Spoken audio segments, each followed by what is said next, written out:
Good evening, everyone, and welcome to the second session of 12 Arguments for Change. I know folks are still filing in, but we want to get started.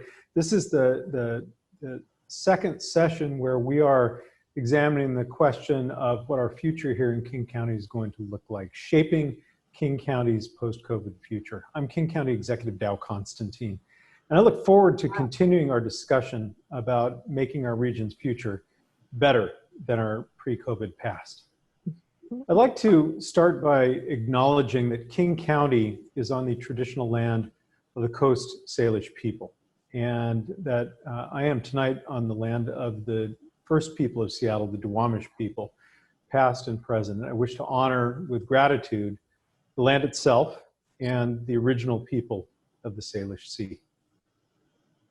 As I said last week, we want to add to the conversations that many of us are already having. Conversations about how to take this terrible moment that we are in and use it to make our region's future more equitable and sustainable. We need a community that works for everyone, not just for certain people. And we need a community that rewards everyone's hard work. And that a community that looks out for the safety and well-being of the most vulnerable, and that allows everyone to thrive. So we can't just go back to what was normal before the pandemic. We have to look ahead to what this crisis will allow us to achieve. And as many have said, we need a new normal. Our new normal needs to address the root causes that got us here.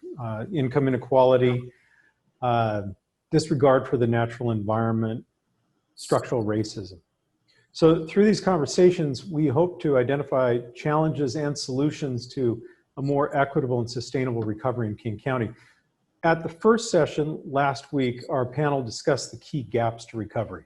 The panel identified some focus areas for the conversation tonight about solutions: structural racism and the need to harness this moment to create lasting change; small business recovery, particularly in South King County; and arts and culture recovery; wealth and income disparities and the role of access to home ownership and education and technology training; a lack of access to good jobs and family wages. And there was plenty more, and of course, our panelists tonight can introduce their own, but before we dive deeper into that, a few housekeeping items. We're hosting this as a Zoom webinar. Only the panelists have their microphones and cameras on. The audience members on Zoom can use the Q&A feature at the bottom of their Zoom window to submit questions for the panel, and we'll try to answer one or more of those throughout the session. And we'll also be monitoring comments submitted by people who are watching on Facebook.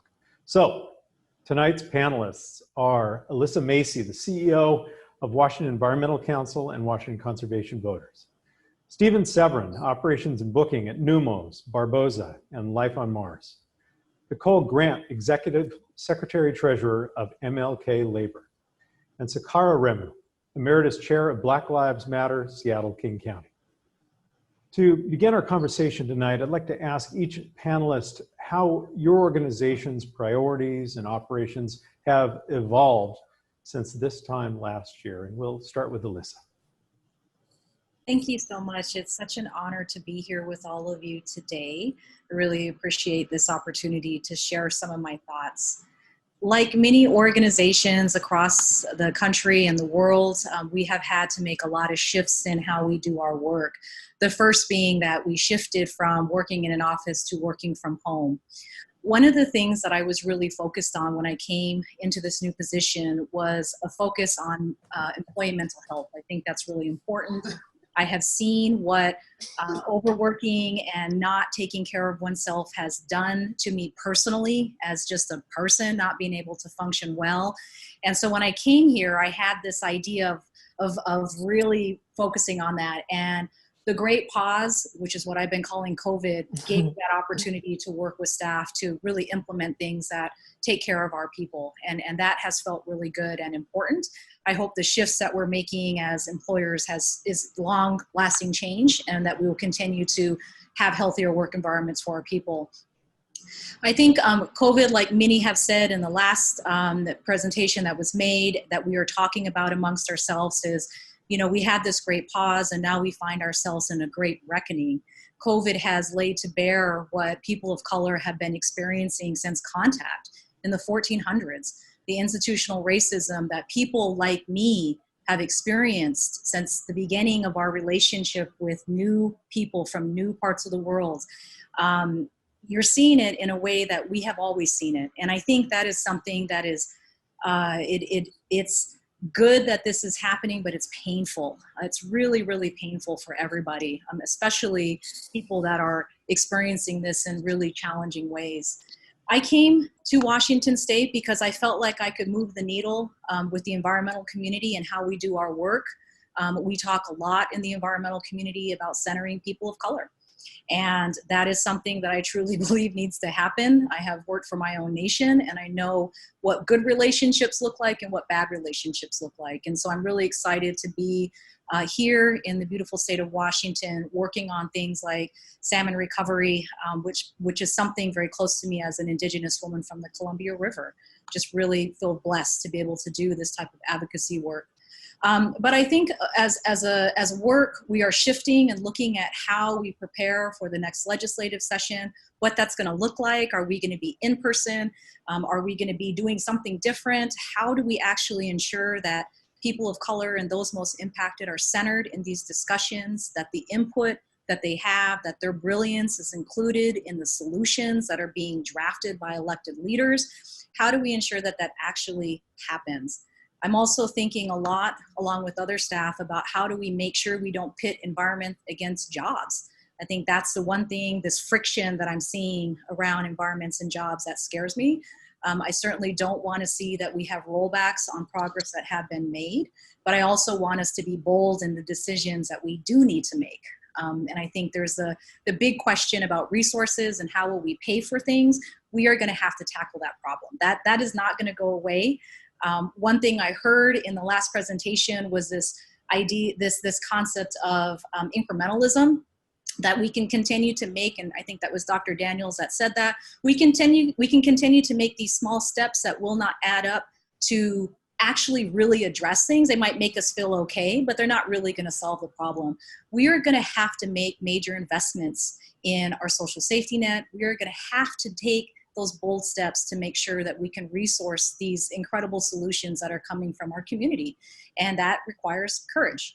And so I think my short tenure, I joined WEC and WCV in January, has really been this tremendous learning curve, getting settled here in Seattle, but also just lifting my head up and seeing amazing work coming from the community. So I think there's lots of, really well thought out solutions that already exist. I try not to spend a lot of time thinking I'm going to invent something new, but really just taking a step back and listening, because I think there's so much out there already that people have thought about, worked very hard to raise up, have gone to their elected officials, done all of that work already. Now we just really need to listen to what the community is saying and take bold action. And I think that for us is exciting and also scary. It's a new day, and I think that there's a lot of opportunity for amazing work in this day and age if we choose to be courageous, and if we choose to make the decisions that future generations will reflect upon and say, they loved me enough to make that hard decision. And that's where I've been centering, for me personally, the work that I'm doing and the work that I get to do with other folks. Like, how do we be courageous during this time?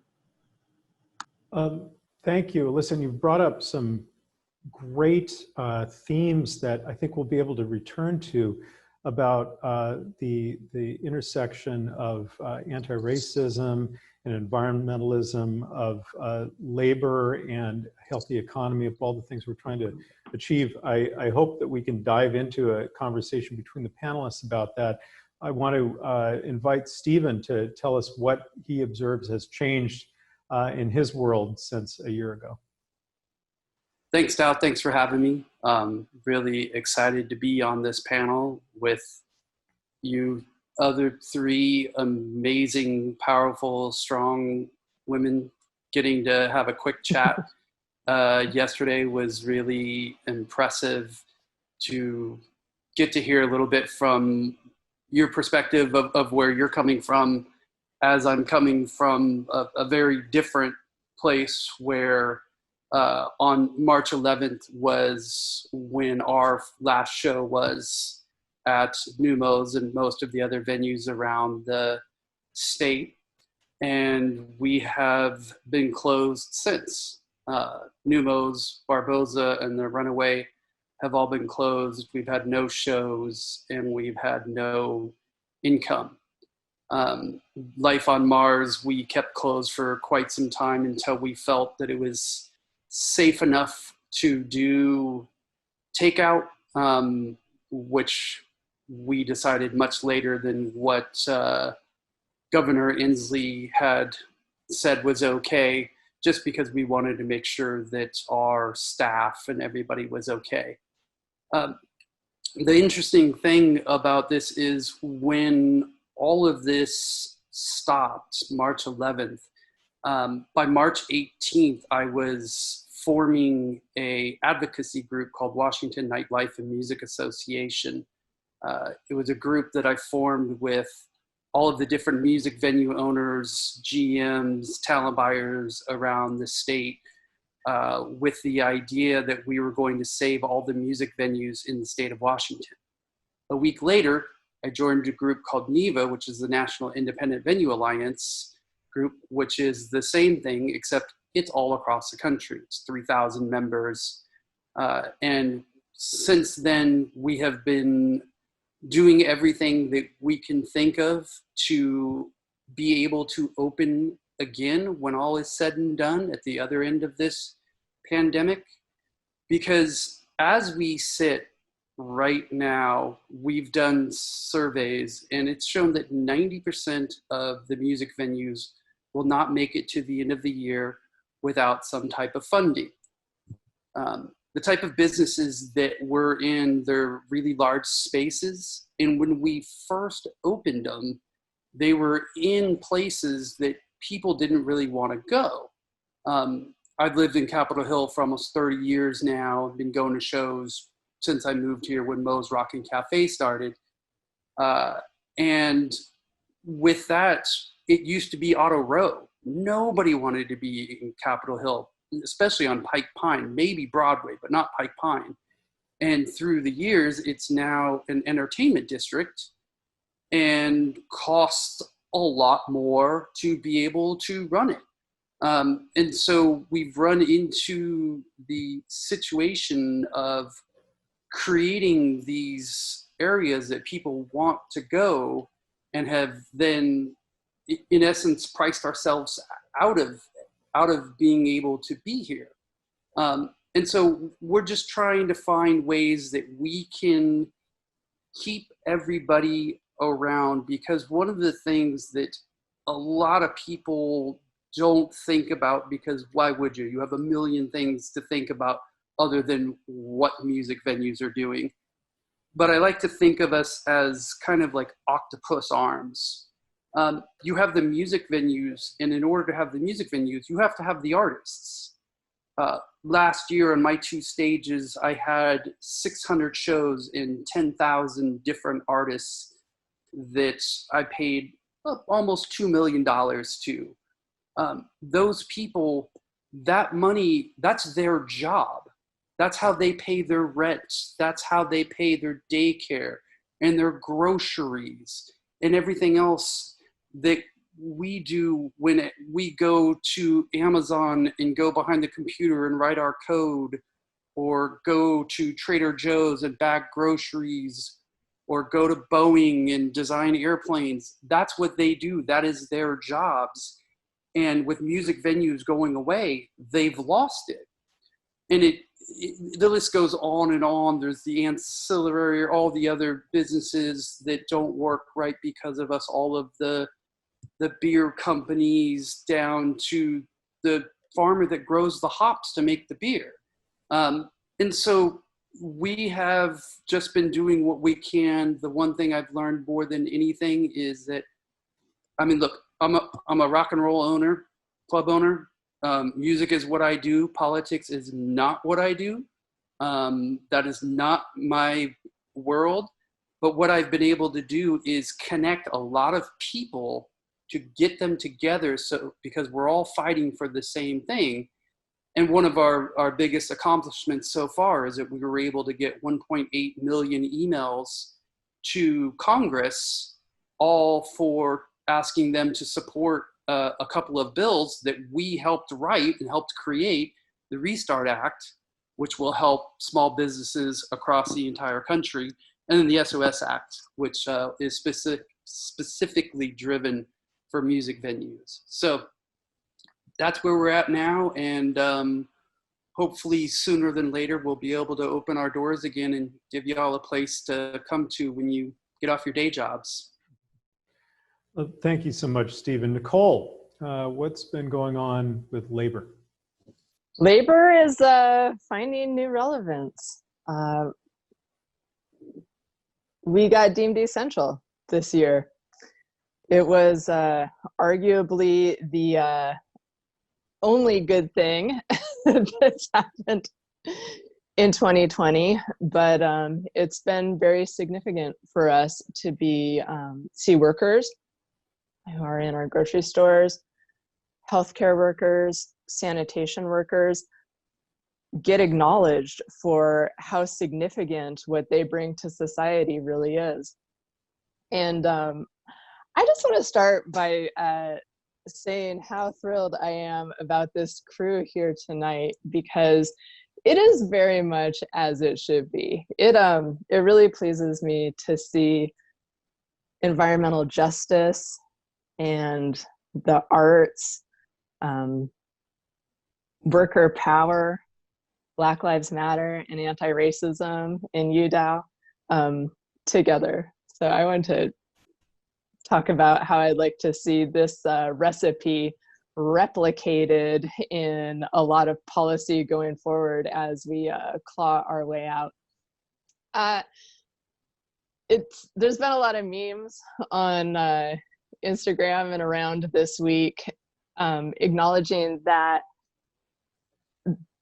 this thing that's happening with 2020, this ultra super crisis, a crisis of disease and racism and climate crisis, it was all something that we knew was going to happen and that we could have stopped. And when I think about where we are now, let's do some acknowledging and consider the depth of the problem and the depth of the solutions. So, like I said, I'm enjoying the essential moniker, and I would like to see a serious realignment of our values in King County to see the people that are essential and elevate them. And then to talk about who's excluded from even being essential, and change that. I think that oh, you're still going. Yes, I thought you were done. Sorry. I'm like, no.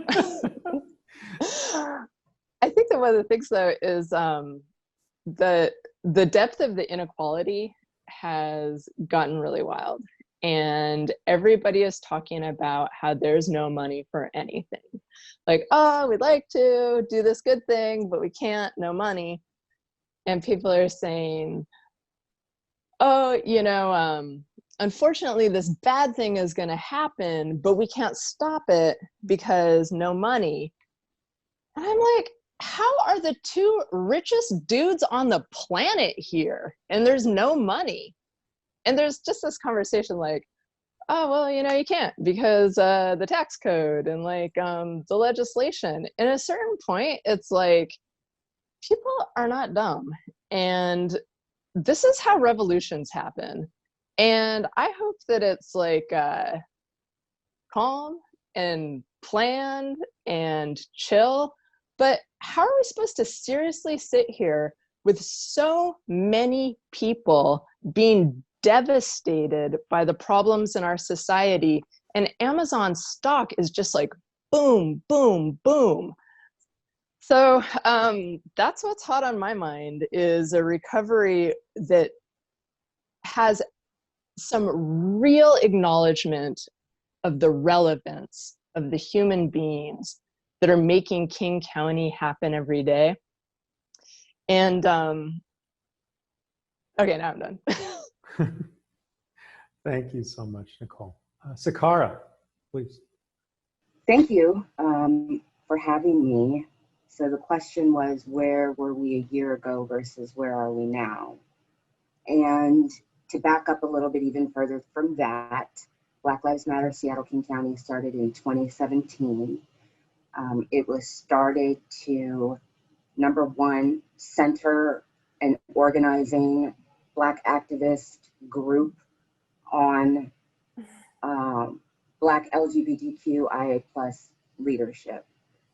Femmes, trans folks, making sure that they are at the front and leading, because they've always been leading and doing this work. They've just been shoved to the back. And so this group formed in 2017, and they always had a mind on, we want to tackle policy. We are tired of these excuses that Nicole was just talking about, and we do understand the impact of policy. We need to understand how to change it. And we're concerned that people are going to get tired fighting and marching in the streets because they're not getting a full return on their sweat equity if policies aren't changing. Protest should be enough, but it's not.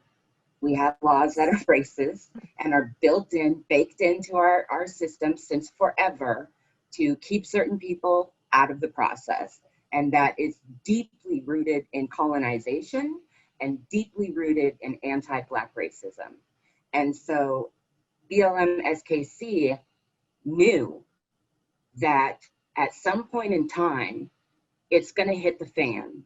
And this region needs a chapter that will be ready to stand up in that policy arena at any level, city, county, county unincorporated county, state, and federal. And so the decision to be a county chapter was absolutely intentional, because if you want Black people in Seattle to be well, Black people in King County need to be well, because we have been gentrified out of our generational homes and communities, but we're still very much tied to Seattle. I've lived in Seattle. I've spent the most of my time in South King County and raised my children mostly in South King County. Once light rail decided it needed to be above ground in my neighborhood, and therefore my house needed to go away, but it could be underground literally everywhere else. And so a year ago, actually going back before that, I am the emeritus chair. I'm not the current chair. The current chair is Ebony Miranda, sits very comfortably in that chair. And I was very comfortable leaving the organization. I knew back in 2017 that I actually didn't want to stay in this region anymore, because I was absolutely traumatized by all of the institutional racism. It has been mastered here to such a degree that if you haven't been here long enough, you don't know how to combat it, because it's so polite. It's so polite, and everything seems to be like in your best interest that things are being done. And so it's very difficult. It's not like the South, when somebody will just say exactly how it is that they feel about you and you know where you stand. That does not happen here. There is a lot of, as Ben pointed out in the last discussion, there is a veneer here. And it really, quite frankly, disgusts me, because of the wealth gap here, the everything gap here. And so I had pretty much decided that after 22, 23 years of advocacy and civil rights work, and the backlash that comes with it when you are a Black woman, and the intimidation of people trying to get you to lose your job, of people trying to pressure the organization you work for, because we're You know, Washington State has over 50,000 nonprofit organizations here. So if you want to talk about the nonprofit industrial complex, it's right here in Washington. It's always up to, let's have an organization fix it, or let's have a church fix it. And they never do. But then you're tied to these organizations, and you have to fight for their cause rather than what you know you need, or your people need, or another community needs to be standing in allyship. And so I decided that I was done. They were ready, they were prepared, they had their training. I was perfectly comfortable stepping away. I had only agreed to stay for a short time on the board anyway, because I was, again, traumatized by how much and how long we have fought for Black life to matter, because Black Lives Matter means we're talking about dead people that we've already lost. And I've lost a brother, an uncle, a child to medical racism. I've lost so much here, and I've given so much here. So I started my transition to the East Coast. And then I was working on the census here in Washington State with BLM SKC, Demand to Be Counted. If you haven't taken the census, take the damn census. Thank you very much. Dow said I could cuss, so that's my one give. We were working on that, and COVID hit. And I decided to stay. My kids are here, so I could stay. But at the time, we were all traumatized by Black Death as the new reality television show. Black people being murdered by police. And so a couple months ago, that's what we were grappling with every day, watching our children, our mothers, our brothers, our uncles, everybody looks like us being murdered, and then being found to have not committed a crime. And then COVID hit, and we were all really traumatized. Like, what do? We have board members that are immunosuppressed. But it's like the region caught on fire before the fires, and the nation caught on fire. And so in terms of how capacity has changed, capacity has definitely grown. Priorities have also grown. You know, I serve in a consultory capacity to the board now. They make the decisions. But we've all really made an intentional choice. We made an intentional choice at the beginning of June that by any means necessary, we were going to put our bodies on the line, that this was it. This was not just the moment that this chapter was created for, but this is a moment that we've all been waiting for generationally. And I think what people need to understand, speaking as somebody who has a 25-year-old and a 20-year-old, is the youth have an exponential understanding, a generational exponential understanding of why we are in the situation that we're in now, and they have no patience and tolerance for the excuses. So when you hear things like, I demand this, that, and the other, what they are saying to an elected official is, I'm either going to give you a win or an opportunity not to lose. Because we are tired of the rhetoric. We are tired of being lectured about policy. We know policy better than you ever could. And so everything else kind of went by the wayside. And we all decided that, and I've told elected officials to their face, I am prepared to never get a contract again. I don't care if you don't like me. I don't care if you blacklist me. I don't care if you try and play me against other Black organizers. We're not falling for it. Our bodies are on the line.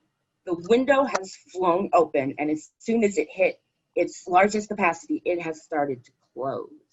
And so tackling racism as a public health crisis in order to, yes, deal with things like there's not enough food. Education is a school to prison pipeline. There's legal discrimination against LGBTQ folks in the state. I mean, anything and everything, youth incarceration, services to unincorporated King County, literally anything and everything that we've all been watching happen for the last 30 years. I don't think any of us who have witnessed it are surprised at all by the situation we find ourselves in. I am relieved, and the only reason that I stayed through this and didn't go back to the East Coast is because I saw the veneer crack and shatter and fall down.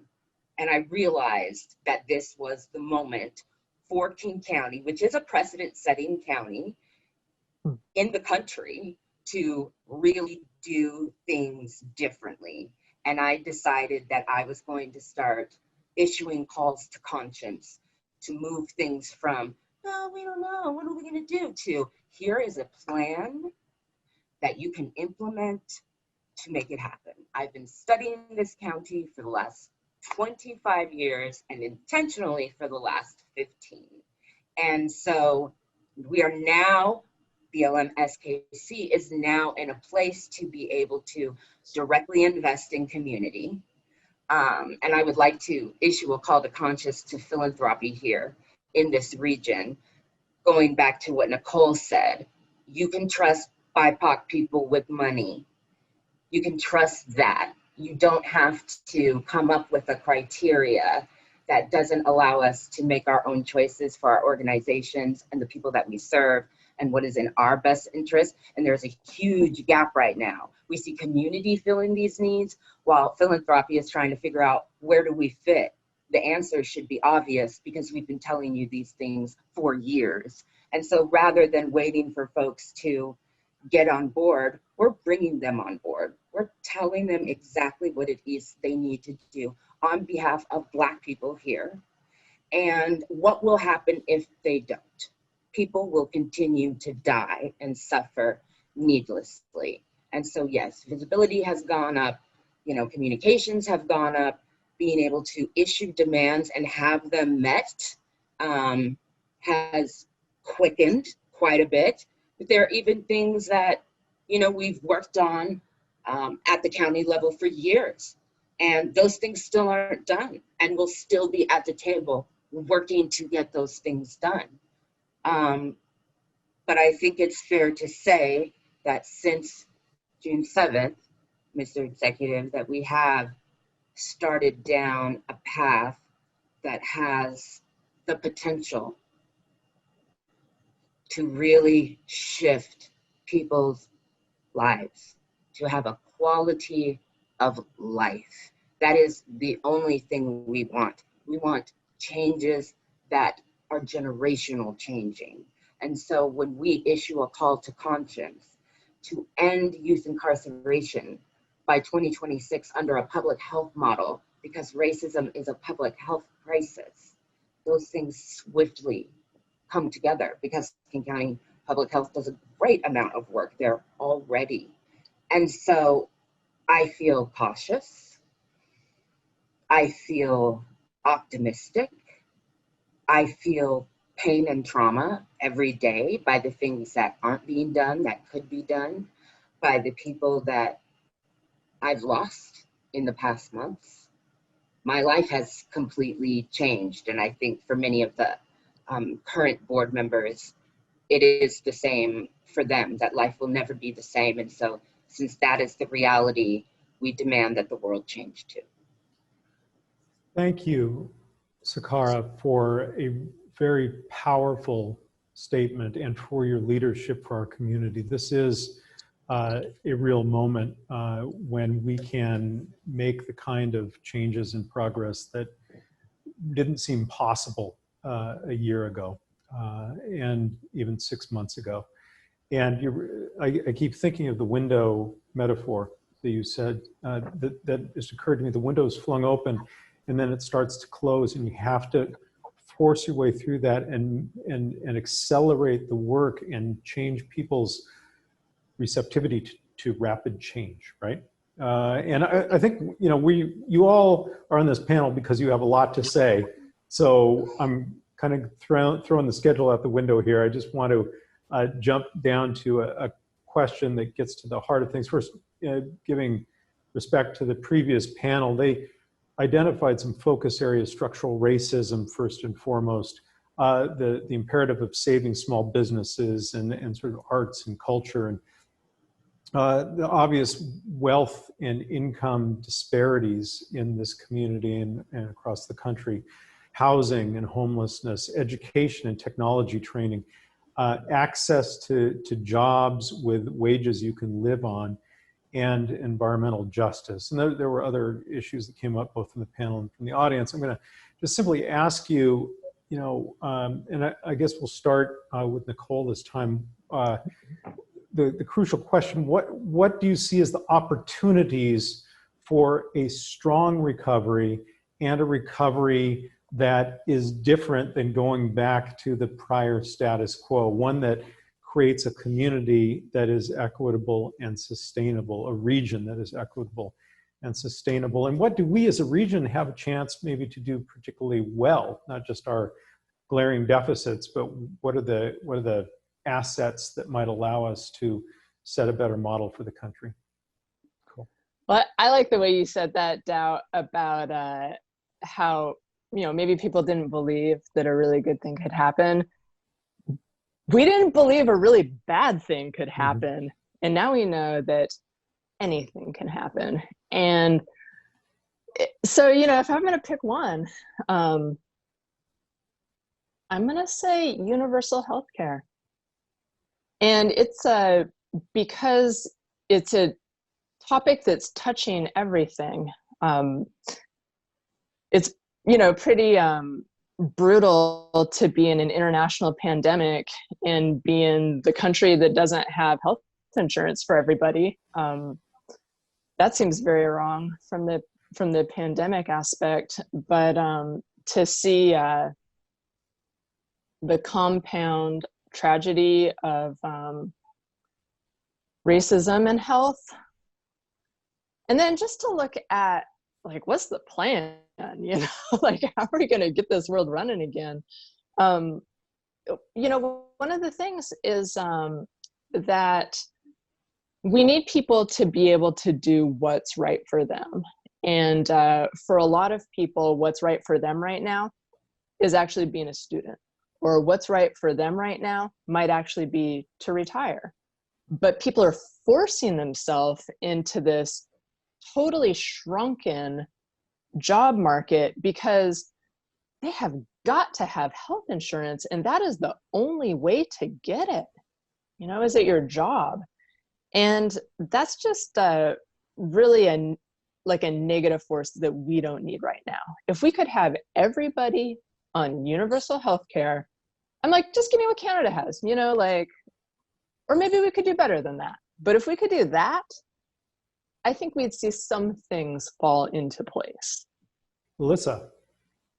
Thank you. So many thoughts on all the topics, but I'm going to stick with environmental justice because that's the work that I'm here to talk about. For the environmental community, we all know that it has been historically white, and the boards and staffs and programs do not reflect the communities that they say that they're helping, and that's a problem. And I think that, first of all, we need to lean into that work and do the work to make sure that that changes. This is an opportunity right now to really push hard for that, and certainly something that we are working on ourselves. I also think that we have to recognize that there is no environmental anything unless we talk about the intersectional issues. I cannot sit here as just a person and say we should have green spaces if nobody's healthy enough to go into those spaces, if they can't afford to live in a house near a green space, to walk out the door, to go be in those spaces. We can't talk about healthcare without talking about access to clean water. We can't talk about all of these issues that are related to the environment unless we want to talk about all of those issues that intersect with environmental issues. And it has been really comfortable for some people to sit in the environmental community and say, I only want to think about trees, or I only want to think about animals. And I appreciate people's love for that, but we have to see things in a bigger context. I came from a community that sees how we are related, that we are related to the water. We pray to the water. We pray for the water. We give thanks for the first foods that we have. We go out and we have a relationship with the land. Today, my community on the Warm Springs Indian Reservation is burning up. We have a climate fire there. Lion's Head, that is burning a place that my father and I used to hike as a child. When I was little, he would take me there, and I have been mourning the fact that it will never look the same as it did in my lifetime. That is gone. I'm thinking of places where we gather traditional foods. Those are probably gone too. And it's not Warm Spring, we're not unique. This is happening all over the West. And we just have to look outside our windows to see the gray haze across our entire state where we can't breathe. Think about that. Like, this is the reality that we will have if we choose to not be courageous, if we choose to not elect people that are environmental champions, if we choose to ignore our relationship with the fossil fuel industry and we don't take steps to wean ourselves off. Yes, it's going to be hard. We are all going to have to give in order for us to all receive. But this is a situation where we can't just sit back and not have these conversations about where those issues connect. What can we do as an environmental community to help with issues like affordable housing? Where do we work with those organizations? How do we lift up the voices from those communities most impacted and center them in how we create policy? That's really important. I've said before that there is so much brilliance in communities of color, so much brilliance. I am so impressed with the young people that have stood up and demanded and do not give us adults the pass because we couldn't figure it out, or because we're scared, or because it's too hard, or what is our board going to think about this? I mean, they don't care. They're our accountability right now, and we need to listen to them. We really honestly need to listen to them. And I can tell you that we've got young folks on our staff that challenge me all the time and are forcing me to grow. And it has been uncomfortable because that's what growth is, right? It's uncomfortable. So I think we just really need to look into that work. All of our work needs to engage with our young people, absolutely, because they are incredible leaders right now. And we need to do the work in the environmental community to work with the intersections. It feels like it's stretching for us. It feels like maybe we're out of our lane, but it is so critical for us to address the environmental issues in our state.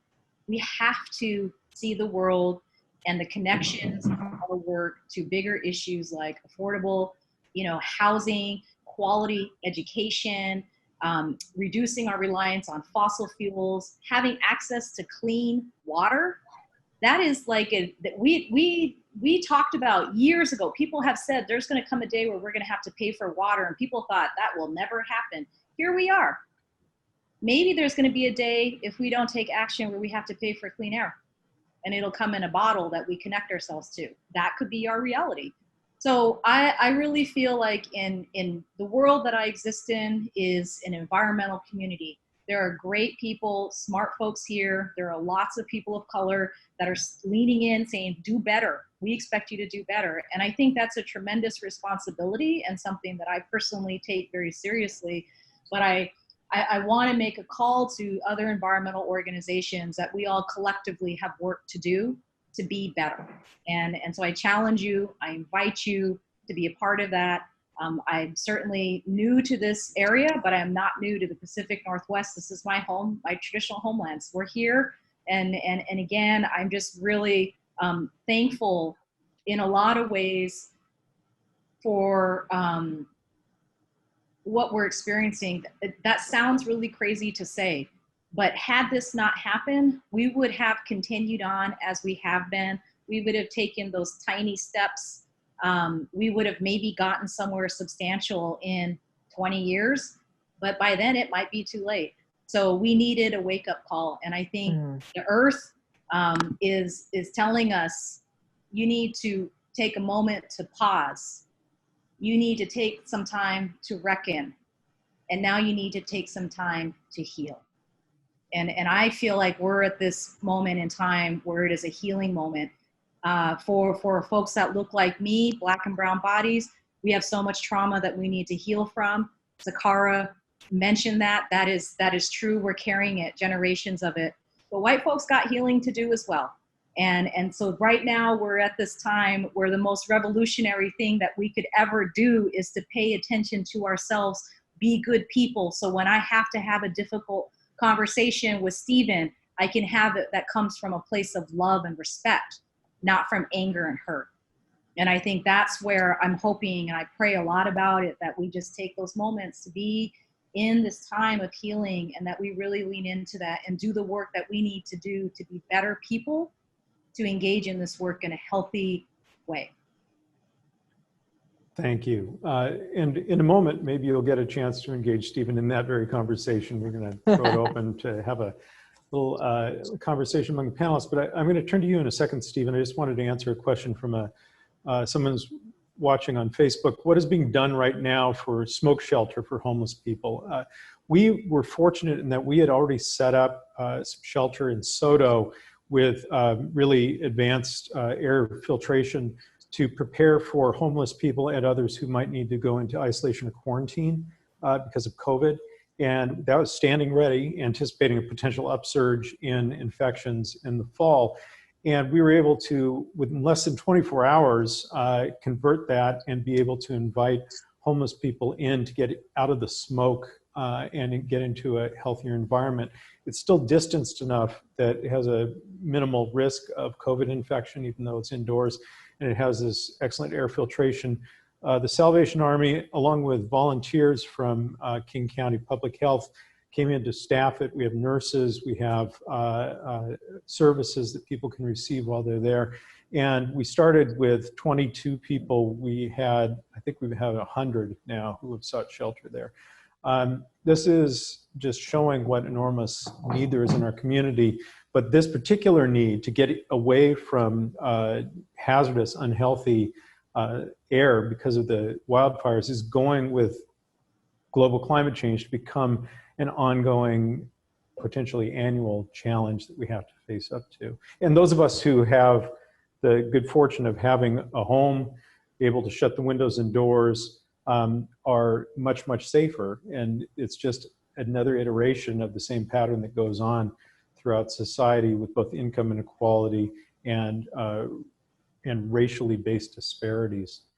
Stephen, on the question of recovery, of equitable recovery, and I don't want to throw you a curveball, but even before COVID, we had an enormous number of challenges trying to keep a vibrant arts and heritage and cultural and nightlife community going because of the run-up in property values and whether it's clubs or galleries or rehearsal spaces being chased from the places where they had put down roots because they just couldn't afford to be there anymore. Now we have this compounding of the challenge. What do you see as a way for us to recover so that we can be more sustainable in the future? That's an easy one. I got that, no sweat.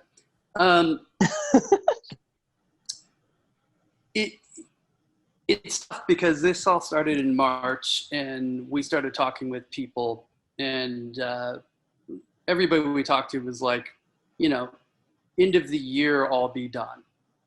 It's September 15th. Like, we're pretty terrified right now that we're not going to have music venues at the end of the year. I talk to people across the country all day long, every day, and multiple venues go under every day. Yesterday, another place went down in Austin, another place went down in Somerville, Massachusetts. I'd never even heard of Somerville, Massachusetts. They've lost 3 venues in the last 2 weeks. So if we can make it through this, which is what we're all trying to do by banding together and working with people like yourself, Dow, you were very instrumental in helping us get some King County money that was able to go to different venues across the state, which we had focused on BIPOC and BIPOC-owned LGBTQ plus and women-owned clubs getting a larger chunk, which has helped them be able to stay a little longer and to kick the can down the road a little further. We're obviously talking with the state and Governor Inslee to try to find ways to be able to keep going. And what we have done within our own ranks is we've talked about how we have done things in the past. And one of the things that we realized is over the years, we slowly worked to try to include more women in management and ownership positions in clubs, which it's happened slowly. And what we did not do is to offer that same thing to BIPOC communities. Music, with a lot of our venues, we have artists from all over the world, all walks of life. I was talking with a venue owner not long ago, and he said 25% of my venue staff is Black. And I was like, that's fantastic. What positions are they in? And he said security. And I was like, that's not it. That's not what we need to do. We need to find a way, and we need to start working on solutions to be able to bring BIPOC communities into our world, which the music community is very small. There's not many people, but we need to find ways to reach out to them and give them the opportunity so that there are more people shortly down the road that are in management positions and ownership positions of music venues, so that we can change how things go. Because what we do, like, we impact a lot of people, and the messages that come from us play out places, and they need to come from people more than just people that look like me, just regular white dudes. I'm 50, white. I mean, this is what a lot of the clubs are, and this needs to change, and we're working on that, because that is something that we have learned with everything that's happened, that we can make a change, and the time is now. So that brings us to kind of the thesis, I guess, which is this is a moment that when change suddenly becomes possible, and fundamental to the change that needs to happen is rapid work in anti-racism. I mean, in the music, and nightlife community, in the environmental community, in the labor community, in government, we are all guilty of having politely avoided the hard question, which is, how is the nation's history of racism evidencing itself negatively in our work, creating biases, creating barriers for everyone to be able to realize their potential to thrive in this community. And so, going back to you, Sakara, to kind of start the final conversation with the group, and we have just a few minutes, how can we challenge this next panel, and how can we challenge ourselves to understand that racial justice and equity are not a trade-off for these other things we're working on? They're essential to accomplishing what everybody here wants to accomplish in restoring the environment and re-empowering labor and having a vibrant cultural community here in King County. I think one of the main changes that folks are going to see in these typically white-led or white-centered organizations is that your Black staff is going to start engaging you differently if they haven't already. They're going to be challenging you and asking you questions and really pushing forth solution-based agendas for the things that they care about. And so one of the things that we have to do is we have to listen and validate. At this point in time, every time I see somebody murdered by police, all my thoughts start with, at this point in time, how can these things be happening? If this is at the front of the consciousness of the nation right now, and yet people are still doing it and still getting away with it.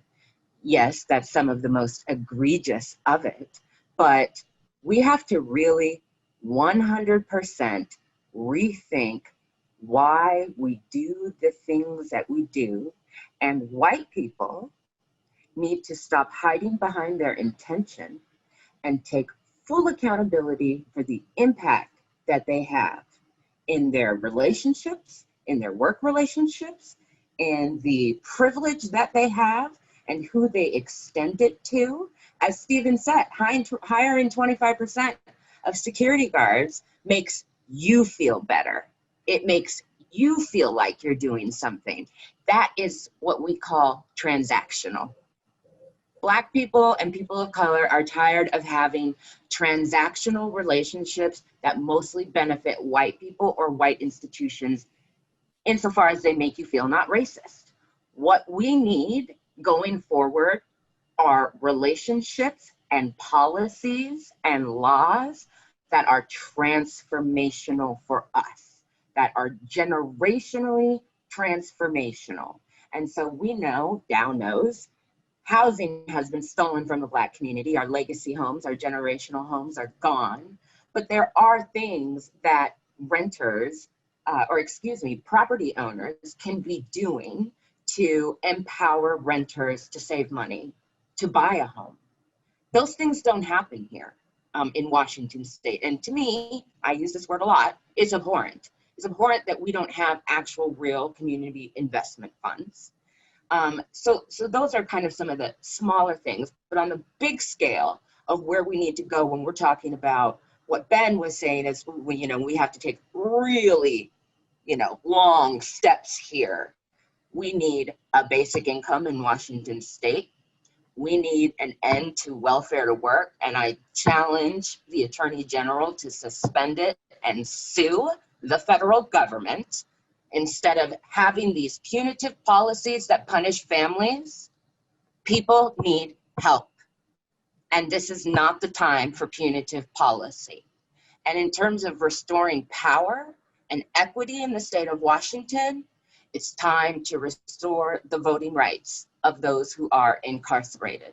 Because when we're talking about racism, all the statistics are very clear. For Black, Indigenous, Latino, and other people of color in the state, our voting power is in prison, and we demand it back. We demand those dollars that are counted in the census. We demand those votes and that representation.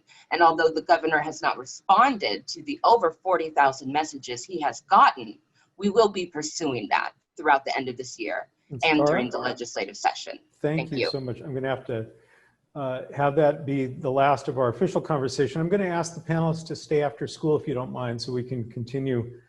So at the start, Alyssa introduced the notion of race running through well, everything, of course, but through the specific work that each of you is in charge of or represents. And you were talking about in the context of the environmental community, which is objectively been extremely white over the years. Oh, yeah. It raises an important point, which is about the interdependence of all of these movements and the critical nature of having everyone in the community and not just the privileged few be leading on things that are really important, like working conditions and economic justice, or on restoring the environment that we all share, or on arts and heritage and culture. It is critical that we broaden the conversation and that everyone be not just welcomed, but actually fully and equitably part of inventing and creating this for our community. And so I wanted, we were kind of in the middle or towards the end, Sakara was talking, and I wanted to see if you wanted to continue your thought about, I think it's pretty much the same theme. And then maybe if we can have folks just talk to each other rather than to me, it'd be interesting to hear how these different threads fit together.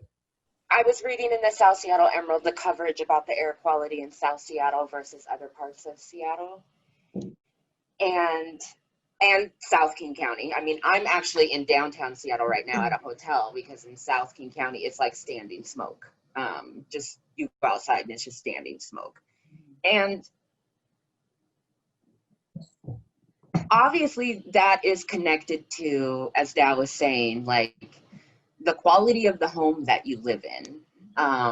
What is, you know, how close it is to the street versus do you have a yard that gets you away from that pollution coming into your, it's, maybe the answer to the question is it's willful ignorance, but it has always seemed to me then that when environmentalist groups come in and they're like, we're going to give you a pea patch in a parking lot,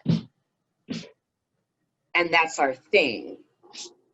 It's like, that's not allyship. And I think where we have an opportunity right now really is to really push allyship on all sides. That instead of it being, here, we have this thing that we're going to give you, that transactional, it's that transformational, you know, what can we really do that is needed to help create these changes?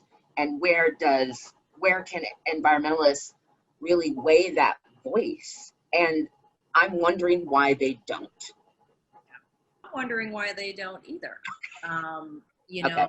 I will tell you that as we as an organization really explore this question, are we an environmental justice organization? That's a question that we're asking ourselves. We do work at the intersections, and that's in some cases new. And a lot of that work is coming from our field organizers, because they're on the ground so we're a policy political organization. They're on the ground talking to communities. So they're coming back and saying, this is what the community is saying. You know, we've got concerns about youth detention in Tacoma. We've got concerns about affordable housing. What does solidarity actually look like? Like, how do we actually incorporate that into our work? And so that's a shift in an organization that isn't going to happen overnight. I wish I could just go like this and it would change. But that's not how it works, unfortunately, within this legal framework as a 501c3, a 501c4, and a PAC that we exist in, right? There's things you got to do. Oh, BLM is the same, 501c3, C4 PAC. Yep. So you have, what's exciting about that sort of structure is it gives you some latitude to not just talk about policy, but to talk about politics. And I spent a chunk of my career organizing and doing civic engagement work because voting is good for democracy. But I always said, I can't just say that. I need to talk to people about why this person is a good person to vote for, or why this policy is a good policy to vote for. And so you have to be able to carry on that conversation. So I'm excited about the opportunities that this organization has. But I've had a lot of conversations with other environmental leaders that don't look like me about things that I really care about. And certainly, you know, as a Native woman, my community, I care a lot about my community, and my community is being impacted in ways that other communities aren't. And we have a lot of challenges in Native communities. In downtown Seattle, Chief Seattle Club doing phenomenal work, like phenomenal, brilliant work in downtown Seattle. I mean, I'm just blown away by the work that's happening in the tribal community here. And I think that when we divorce the planet from who we are, when we can't see that connection or we don't want to, we lose something about who we are. We really do. And I think there's this spiritual connection that we didn't grow up with or didn't learn. But all you have to do is to go stand in the forest and just be quiet and still, and you can feel it and you can hear it and you can smell it and you can see it. So I think there's this re-engagement that I'm seeing with a lot of BIPOC communities about nature.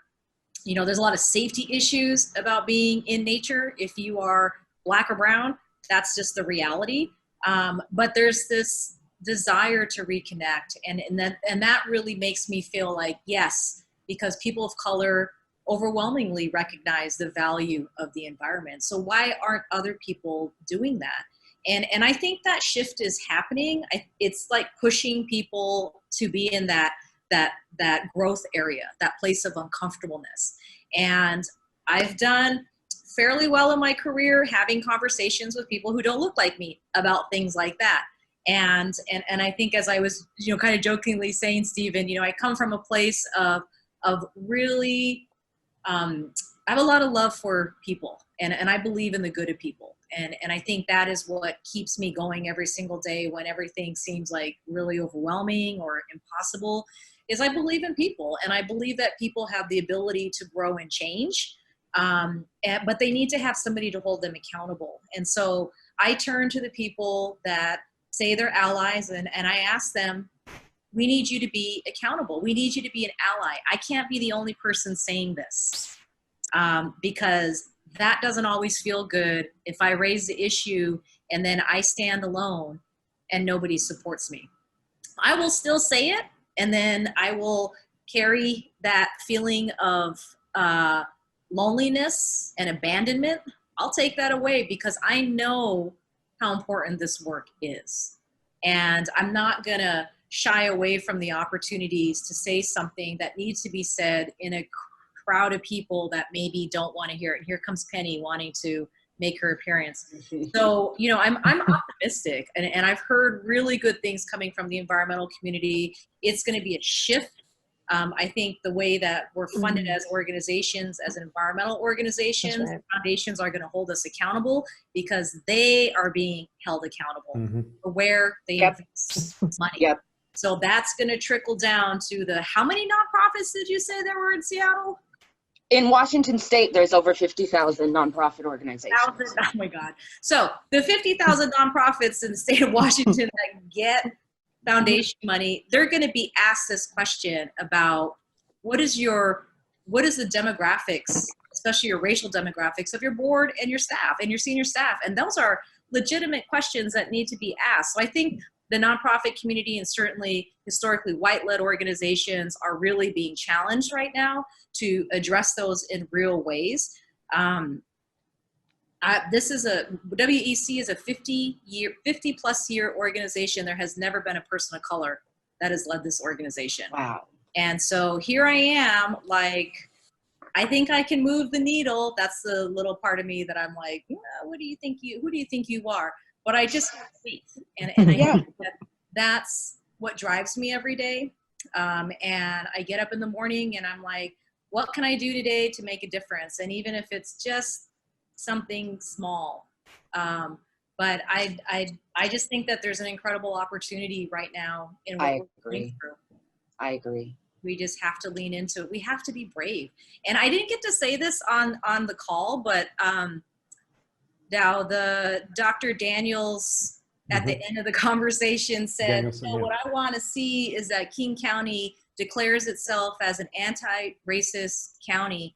And I think he used the word unapologetically move forward with a plan that addresses and centers racial equity in everything that the county does. And I was like, that's bold. But that's Ben.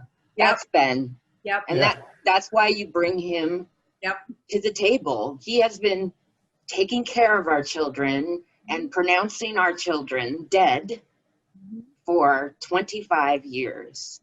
And there's nobody better to understand why it needs to be bold. He's taking care of all of my children, and I asked him 3 minutes notice, come with me to talk to Dow on Zoom about racism being a public health crisis. But honestly, the whole reason why people even did that, and don't get a big head, Dow, but we all agree that you have a moral center and you're still a human being. And I really appreciated yesterday when I asked the panelists, like, why did you agree to do this? And they were like, actually, I said no first. I don't want to participate in some frou-frou nonsense pretend thing. And then, with greater thought that they decided to participate. And I'm so glad that they did, because I know, and I think a lot of people who have had an opportunity to observe you and your work and speak with you know that it is real for you. you really do want to see this change happen, and you really are open to hearing ideas, looking at plans, you know, and I really appreciate that at this moment, because it restored my faith in our ability to connect the particles to the light and make something happen for people here. And again, set a model that things are possible. And that's how I live my life. You know, yes, I have a lot of privilege, but I'm a very proud at this point high school dropout who got her GED and worked her ass off with 3 kids, one of whom had terminal cancer.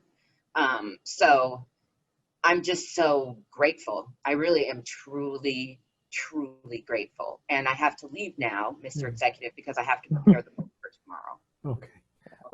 Well, that might be the nicest thing anybody ever said to me, so perhaps I should just stop the video now. But we'll miss you, and I'll see you tomorrow. Okay, thank you. Thank you, everyone. Thank you.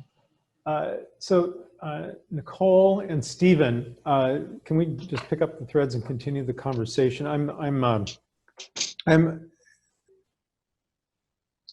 constantly running into this phenomenon.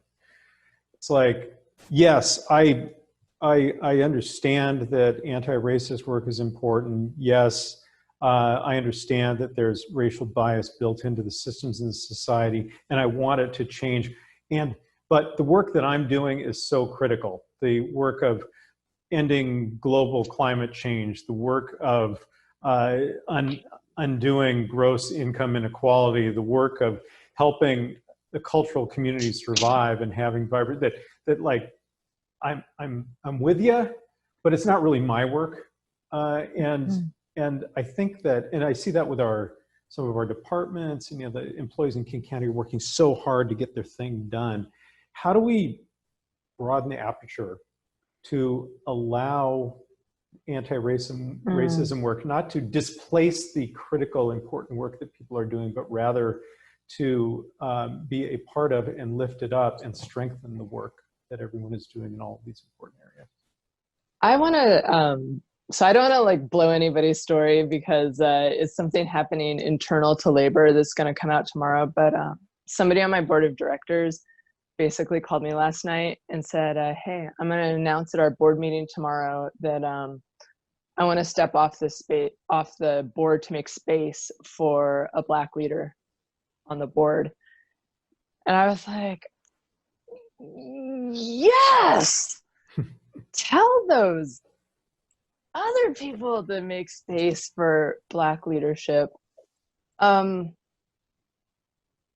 So one thing is just like knowing when to put your ego aside. And I just want to say to you know, white people like me, I feel like I've been spending a lot of time talking to white people about racism because it's my obligation as a white person, and I want to be an ally and do a good job.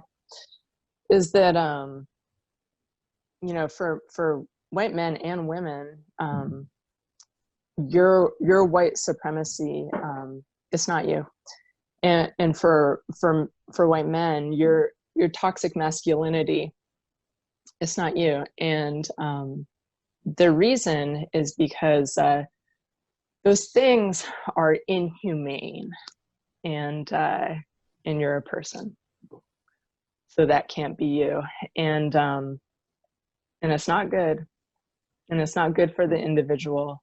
And when I think about the people that are practicing racism and sexism with fervor in their careers, in the places that they have power, I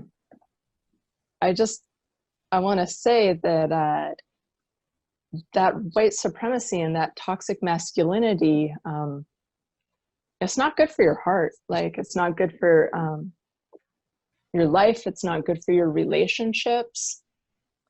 And to me, the greatest expression of following Donald Trump and being an acolyte of Donald Trump is an epidemic of suicide and addiction amongst white men in King County and nationwide.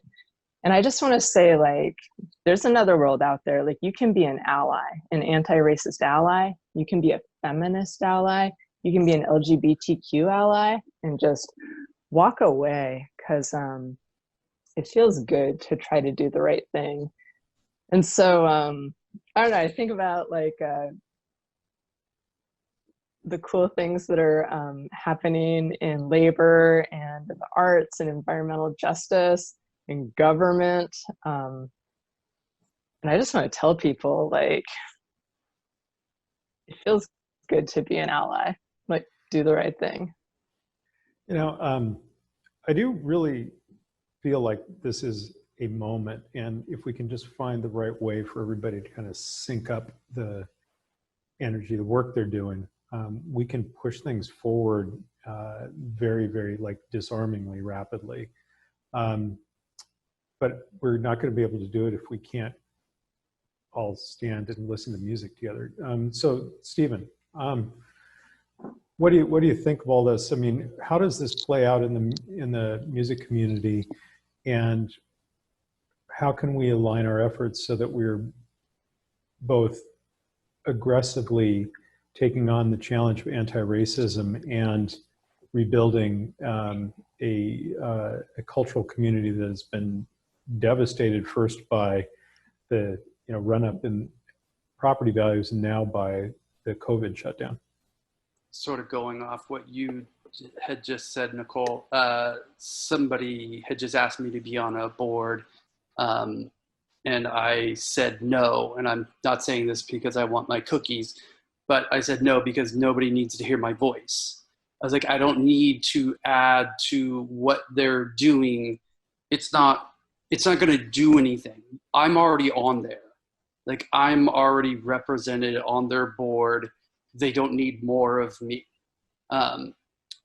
With setting up WANMA, this is the first organization I've ever set up. It's not the thing that I do. And we had to set up a board of directors. And in doing so, we made sure of who was on that board was representative of a wide array of genders and preferences, BIPOC, and it was a conscious effort to go in and not just pick certain people for it, but to be able to go in and create something different. And I wouldn't have done that last year. I wouldn't have thought, like, okay, I should have all of these different people represented. I would have just went and said, like, who are the 9 people that I want to represent this organization? And it is just a baby step. I mean, it's just a small, like, way to go forward. And the only reason I'm bringing it up is because it's so easy. And I want other people that are listening that are in my position as a white man running things, that we don't need to always be here. I mean, if we look at how our country's running, we see how completely fucked up it is. And it's because it's always white men running things. So that hasn't worked. We need to try something else. So take it back into the little microcosms that we have. I have my little organization, and I'm going to do what I can to make sure that it's not only white men's voices being heard, because we're going to go down the same roads that we already have been down, and those aren't working. So we have to go and try and find new ways to do it. And in the organization, we have talked with all of the music venue owners in it, and we've made a very specific point that when we build this back, we need to build it back diverse. we need to make sure that we're not putting the same people back in positions that were there before, because otherwise it's never going to change. I mean, it's kind of silly in a way, but I have been a hip hop promoter for 25 years of my life. That is what I've been known to do. And in doing so, it means that I work with the Black community all of the time. Yet I haven't made the effort to make sure that I've hired people, BIPOC people, in places of power in my businesses, because I didn't think about it. And one of the clearest things that made me really realize what white privilege was about is that I've never had to think about that. I don't have to think about it. It wasn't a thought. It wasn't something that I thought about because I don't. And then looking at what has been happening, particularly over the last 5 years, I was able to open my eyes and see things in a little bit of a different way than I have in past, and have committed to making changes and to changing things, as have most of the other venues in this state and the people that we're working with in NEBA. It's a really interesting comment you just made about not having to think about it, because it's something that I realized, and that I've heard back from other white people, and particularly white men, as they've struggled to find the right place to be in this moment. It's like, well, I've not really thought that much about race because I'd never really thought about being white, about my whiteness. Because it's not an impediment to you. It's not throwing obstacles in your way. It's not something that people are discriminating against you for. And so you're never confronted with the reality of the way race actually functions in our society. And I think that there's a really apt observation that, is a conversation that a lot more people who look like you and me need to have, and probably want to have right now. And I want to say, Stephen, thank you for what you did, because there is a way for white folks to, especially when it comes to board positions, to step up by stepping back. And that there's a lot of stuff that has to be unpacked for people to do that. But that's growth, and I think that's good. And thank you for sharing that. I talked about this moment of time that I feel that we're in, which is about healing.